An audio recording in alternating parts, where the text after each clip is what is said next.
예, 월요일 휴장 이후에 미국 주식시장이 다시 열리면서 우리가 오늘 또 수요일 긴급 진단을 해야 되는 상황까지 장 상황이 바뀌었습니다. 신한금융투자 BWM 서울FC 황유연 팀장님과 함께 시장 분석하겠습니다. 팀장님 어서 오십시오. 네, 안녕하십니까. 그러게요. 기술주들이 뭐 심상치 않습니다. 그다음에 워낙 뭐 고점에 대한 경고도는 그동안 누누이 나왔었는데 사흘간 한 10% 빠진 나스닥의 급락 어떻게 해석하시는지 또 우리 시장은 어떻게 반응할까요? 지난주 금요일에도 약간 뭐 느낌이 사실 뭐 많이 밀렸어서 월요일날 많이 걱정들을 많이 하셨는데 다행히 뭐 월요일날 한국 시장이 상대적으로 좀 강한 모습들을 보여줬는데요. 이제 뭐 어떻게 보면 경기가 다시 조금 이제 좋아진다기보다는 이제 조금 치료제 백신이라던가 치료제에 대한 이야기들이 많이 나오다 보니까 이제 다시 코로나 이전 사태까지도 뭐 주가들은 뭐 예전부터 보긴 했지만 그런 부분을 보는 것 같은데 현재 이제 이런 코로나 이슈로 인해서 이상 급등, 사실 뭐 이상 급등이라는 표현이 좀 그렇긴 하지만 뭐 시장에서 뭐 급등을 시켜줬기 때문에 따라가는 게 추세가 맞긴 했지만 일단 상식적으로 봤을 때는 좀 과도하게 올라갔다라는 좀 표현이 좀 맞다라고 생각을 합니다. 그렇기 때문에 그런 부분들이 좀 정상화되는 과정, 조금 어느 정도 다시 양호한 조정으로 내려오는 구간인 것 같고요. 테슬라가 21%가 하락했고 대부분 대형 기술주들이 시장을 끌어내렸습니다. 근데 그 외에 다른 뭐 지수에 크게 영향을 미치지 않아서 그렇지 다른 소비주들은 상대적으로 또 강한 모습들을 좀 보여줬거든요. 다우존스가 상대적으로 강한 모습들에서 보면 알 수 있듯이. 그리고 빅스가 생각보다 많이 상승하지 않았습니다. 그렇기 때문에 어제 사실 밤에 잠들기 전까지만 해도 뭐 나스닥이 하락하는 건 괜찮은데 변동성 지수가 급등을 하게 되면 그런 부분들이 공포 심리를 작용하는 부분들이라서 영향이 좀 있을 거라고 봤는데 다행히도 빅스는 조금 상승을 멈춘 상태에서 끝났습니다. 그렇기 때문에 오늘 아침에 한국 시장 영향은 조금 뭐 월요일처럼 당연히 뭐 동시효과에서는 전부 다 뭐 파란색들을 많이 볼 확률이 높기는 하지만 장 마감을 할수록 장 뒤로 후반부로 갈수록 조금 많이 회복을 하는 월요일 같은 장세가 좀 그렇게 될 것 같고요. 뭐 내일 선물 옵션 만기이기 때문에 그런 부분들도 같이 영향을 좀 있을 거라고 생각합니다. 네. 초반 상황과 그까지 또 좀 얼마나 사실은 미국 증시보다 선방하느냐, 또 이제 소위 개인 투자자들이 또 동학개미들이 나서 줄 것인가 이런 게 이제 관전 포인트입니다. 시장에 대한 얘기는 분석했고요. 섹터 종목 얘기하면 삼성전자가 잠깐 말씀드린 것처럼 계속해서 수주 잭팟을 터뜨리고 있습니다. 통신 장비 쪽에서도 버라이즌과 8조 원 가까운 계약 소식을 있었고요. 그래서 이제 삼성전자도 관심이지만 관련된 부품주나 또 5G 장비주들도 뜨거운데요. 그 가운데 좀 볼만한 종목 있을까요? 8조 원 규모 수주가 나왔습니다.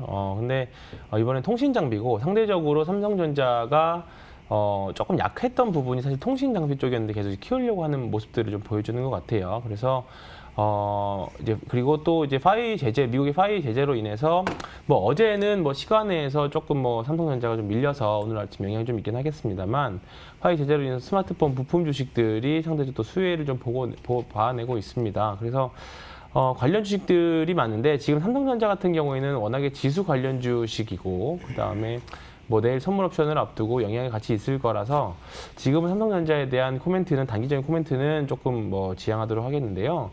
그 밑단에 있는 종목들, 에이스테크나 HFR 같은 삼성전자의 안테나나 뭐 기직 부품들을 공급하는 그리고 미국 5 시장이 개화되면 개화될수록 수주가 늘어날 수 있는 HFR 같은 경우에는 뭐 조정 시에도 지금 충분히 뭐 신고가 국면에서 주가가 있지만 시장이 일단은 부러지지 않는 이상은 일단은 상대적으로 강한 종목들이었기 때문에 주도주의 지위를 계속적으로 유지할 수 있을 거라고 보고요. 그다음에 어제 조금 상대적으로 좀 급등을 했던 삼성전기, 그다음에 MC넥시 같은 스마트폰 카메라 부품 주식들 이런 주식들도 상반기 대비해서 하반기에 이제 대형 플래그십 스마트폰들이 많이 판매될 걸로 판매가 되고 있기 때문에 카메라 모듈 관련 종목들도 좀 보시면 좋을 것 같고요. 그리고 시스템 반도체하고 비메모리 관련 주식들, 뭐 원익 시리즈라던가 그다음에 뭐 네페스라던가 뭐 테스라라던가 이런 종목들은 계속 관심 가지고 뭐 관련 부품 주식들로 보시면 좀 좋을 것 같습니다. 네. 원익 다 아시겠지만 기후에 원익 시리즈라는 종목은 없습니다. 원익 계열의 네. 그 반도체 네. 공조들 제가 설명을 좀 드리는 거예요. 뭐 이 종목 뭐지 찾으실까봐 네. 뭐 원익 IPS도 있고 원익 머티리얼스 그 관련된 사실은 반도체 쪽에서 여러 업체들이 일관된 공정을 가지고 있잖아요. 그쪽 보라고 말씀하셨고요. 조금 전에 말씀하시면서 뭐 5G도 얘기하셨고 반도체도 얘기하셨는데 삼성전기 얘기하셨는데요. 삼성전기가 사실 그동안 별로 재미없고 시장에 관심을 못 끌었거든요. 최근에 한 2, 3일 또 강하게 오르는데요. 뭐 어떤 그 이유 때문인가요? 일단은 여러 가지 측면인 것 같은데요. 일단은 수급적으로는 가장 덜 오른 대형 주식이었기 때문에 그런 부분들도 좀 있고요. 그리고 무조건 덜 올랐다 그래서 이제 주가가 올라가는 건 아닌데 여러 가지 명분들이 좀 있어야겠죠. 주가를 끌어올릴 모멘텀들이 좀 있어야 되는데 일단은 MLCC에 대한 수요 회복입니다. 일단은 코로나로 인해서 이제 계속적으로 통신 장비라던가 서버 쪽으로 언택트향이라는 표현을 쓰는데요. 그쪽에 대한 수요가 계속적으로 증가했기 때문에 사실 뭐 예전에도 MLCC로 인해서 삼성전기가 굉장히 좀 장기적으로 큰 상승을 했었던 종목인데 이번에도 이런 쪽에서 수혜를 좀 하반기에는 볼 수 있다. 3분기부터는 본격적으로 수혜가 나올 수 있다라는 전망들이 있고 그다음에 앞서 말씀드렸던 것처럼 이제 카메라 모듈, 이제 컴포넌트 부분에서 카메라 모듈을 좀 하는데요. 일단은 5G 스마트폰이 판매 호조가 계속적으로 되고 있습니다. 일단은 영업이익이 전분기 대비해서 80% 정도 증가할 걸로 예상하고 있는데 1,500억대 예상을 하고 있는데요. 이런 부분들이 조금 앞에서 당겨줄 수 있는 실적에서 조금 업사이드를 줄 수 있는 요인이 되지 않나 이렇게 좀 보고 있습니다. 그래서 3분기 실적 컨센서스를 분명히 충분히 좀 상회할 수 있는 뭐 크게 엄청난 수치는 아니지만 컨센서스를 상회할 수 있는 실적을 좀 나올 수 있다라는 리포트들이 계속적으로 나오고 있고요. 그리고 가장 좀 지지부진했던 MLCC 쪽이 앞서 말씀드렸던 것처럼 뭐 PC라던가 태블릿이라던가 IT 제품 판매 호조세가 나오면서 외형도 이번 하반기에는 조금 기대해 볼 수 있는 부분들 그래서 마진도 같이 올라오면서 어떻게 보면 그동안 삼성이 들어갔던 이것도 삼성 시리즈라는 표현을 하는데 삼성이 들어갔던 종목들 중에서 가장 좀 지지부진했던 뭐 삼성중공업과 더불어서 가장 지지부진했던 종목 중에 하나인데요. 삼성전기는 좀 하반기에 계속적으로 지켜보셔도 되는 종목이라고 생각하고 있습니다. 네. 삼성전자도 강했고 최근에 보면 코로나 관련돼서 뭐 제약바이오 이런 쪽은 워낙 계속 이슈머리를 하고 있고요. 반면에 사실은 언택의 대장주로 불리는 네이버와 카카오가 조금 주춤해요. 3거래일 연속 이제 하락세인데요. 나쁘다기보다는 약간 좀 기대감을 조금 단기적으로 좀 잃어버렸다? 뭐 이렇게 표현해야 됩니까? 어떻게 보세요? 일단은 사실 최근에 가장 전화나 상담문이 많이 들어오는 게 카카오하고 네이버거든요. 이거를 지금 떨어져서 사야 되느냐 말아야 되느냐인데 일단 지금은 저는 약간 개인적으로는 중립적으로 일단은 좀 스탠스를 좀 낮췄습니다. 언택트 핵심 주도주였는데요. 일단 지금은 어느 정도 올라왔고 그 다음에 시장에서 언택트 주도주가 조금 많이 분산이 되고 있는 그런 느낌입니다. 그렇기 때문에 지금 현재 카카오하고 네이버 같은 경우에는 일단 오늘은 조금 안 좋은 모습 일단 아침에 시초가로 시작을 하겠고요. 일단 주도력을 회복을 하려면 일단은 카카오와 네이버가 지금 테스트하고는 21선에 대한 테스트를 통과를 해야 된다고 생각합니다. 일단은 카카오 같은 경우에는 어제 간신히 지켜냈고 네이버 같은 경우에는 조금 이탈하는 모습들이긴 했는데요. 이탈한 이후에 빠른 회복력을 보여주지 않으면 지금 구간에서는 조금 더 늘어질 수 있는 그렇다고 카카오와 네이버가 뭐 급락 가능성도 오늘은 조금 뭐 가능성도 있다라고 생각을 하는데 일단은 네이버 카카오는 조금 조심해야 되는 구간이라고 생각하고 있고요. 물론은 중장기적으로는 지금보다는 충분히 더 비싼 가격이 올 수 있다고 생각하지만 일단은 한 번의 주도주의 과정을 거치면 그 주도주의 과정을 거쳤던 시간만큼은 조금 시간 조정이든 가격 조정이든 조금은 이제 늘어질 수 있는 경향들이 좀 있긴 하기 때문에 이런 부분들은 좀 신경 써야 될 것 같습니다. 오늘 일단은 단기적으로는 상대적으로 컨택트 종목 대비 열의에 대한 가능성을 좀 말씀드린 거고요. 뭐 단기적으로 조금 관망세를 좀 보이는 게 낫지 않겠느냐 이렇게 좀 보고 있습니다. 네이버 시총이 지금 한 51조 원 되고요. 카카오가 한 34조 원 되는데 일단 많이 올라왔습니다. 그렇기 때문에 지금 구간에서는 조금 보수적인 전략으로 좀 접근하셨으면 저는 좋겠습니다. 네.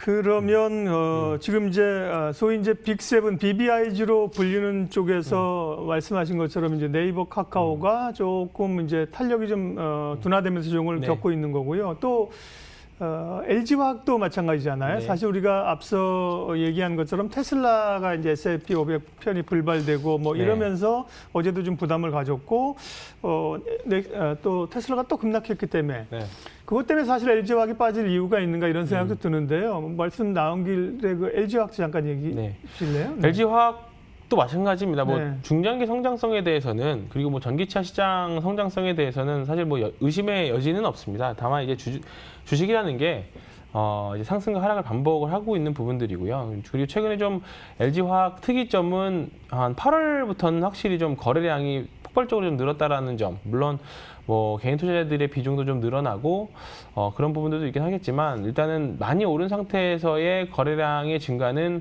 사실 조금 전체적인 수급에서는 좀 좋지 않은 모습으로 저는 개인적으로 보고 있습니다. 일단은 고점을 두 번, 한 78만 원대의 고점을 두 번 찍었고 그다음에 21선도 같이 이탈하는 모습들이기 때문에 사실 지금 뭐 기존의 보유자 입장에서는 뭐 사실 여기서 더 밀려도 사실 큰 걱정이 없는데 최근에 한 달 내로 사신 분들 같은 경우에는 지금 손절을 하고 다시 밑에서 잡아야 되냐 아니면 그냥 버텨야 되냐 고민들이 많이 있으실 것 같긴 한데요.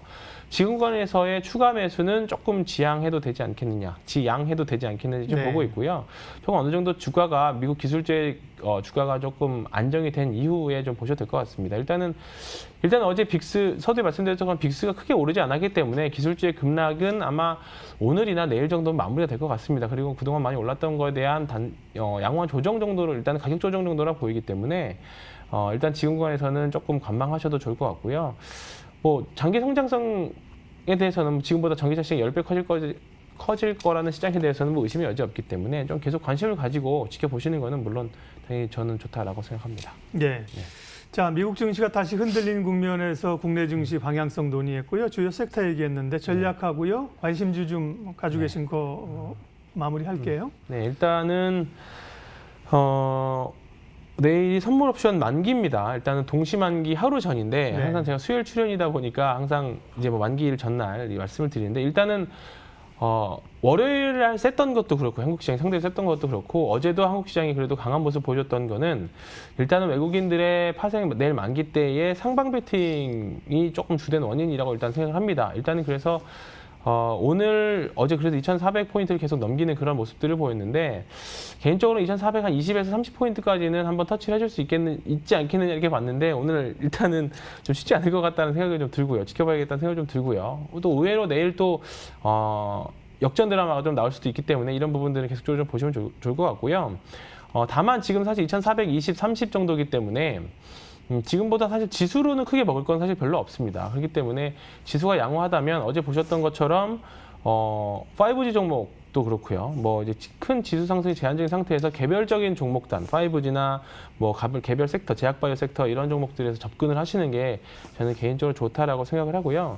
어제 조금 뭐 음봉이 나왔지만 에이스테크라든가 HFL이라든가 그리고 상대적으로 강한 모습 보였던 대한경통신 같은 5G 관련 주식들 계속적으로 좀 보시면 좋을 것 같고요.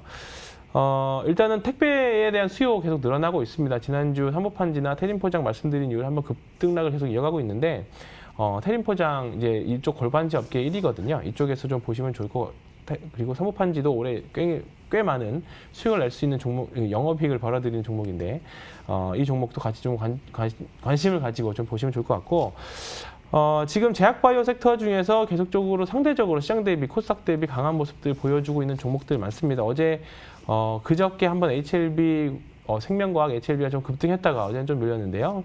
이쪽 이 섹터도 좀 보시면 좋을 것 같고 그 다음에 제가 계속적으로 말씀드리는 티움바이오라던가 지금 바닥에서 조금 이제 대량거래가 나오고 있는 헬릭스미스 좀 LG화학이랑 좀 반대 흐름이라고 보시면 좋을 것 같아요. 헬릭스미스는 이제 정말 주가가 거의 내려가지 않을 자리에서 다 많이 내려온 상태에서 거래량들이 좀 많이 터지고 있기 때문에 관심을 가지면 좋으실 것 같습니다. 네. 관심주 쭉 얘기를 해주셨는데요. 마지막으로 한 가지만 좀 더 질문을 추가적으로 드릴게. 뉴딜 펀드 얘기가 좀 빠졌거든요. 어쨌든 간에 이번 주에 시장의 가장 관심은 뉴딜 펀드 관련된 지수, 거기에 관련된 그 종목 들어가는 거, 이런 종목이 굉장히 관심 뜨거웠잖아요. 풍력 관련주, 수소차. 뉴딜 쪽은 어떻게 보세요? 일단은 아직 뉴딜 펀드가 자금이 집행되기 전에 관련 주식들이 많이 올랐잖아요. 근데 사실 이런 펀드에 대해서는 사실 조금은 한번 어느 정도 붐이 일고 나서 그 이후에 좀 저는 들어가시는 게 제가 경험적으로 그랬던 것들이 수익률이 더 좋았던 기억들이 나가지고요. 사실 뉴딜 펀드 안에 들어가 있는 종목들을 보시면 정말 다 종목 하나하나만 보면 정말 다 정말 좋은 종목들이거든요. 근데 일단은 주가 흐름하고는 이게 무조건 수익률하고 현재 좋은 종목하고는 무조건 비례하는 건 아니기 때문에 특히나 지금 시장 상황에서 사실 조금 그런 관련 종목들은 지금 매매하시는 거는 글쎄 뭐 단기 트레이딩이라던가 뭐 하루 이틀 정도 보시는 스윙 정도는 괜찮다고 보긴 하는데요. 지금 사서 더 폭발적인 시세를 바이앤홀드로 보신다는 관점 접근하시기에는 조금 아직은 좀 지금권에서는 좀 보수적으로 접근하셨으면 좋겠습니다. 예, 긴급시장진단 신한금융투자 PWM 서울FC 황유연 팀장님과 함께했습니다. 고맙습니다. 네, 고맙습니다.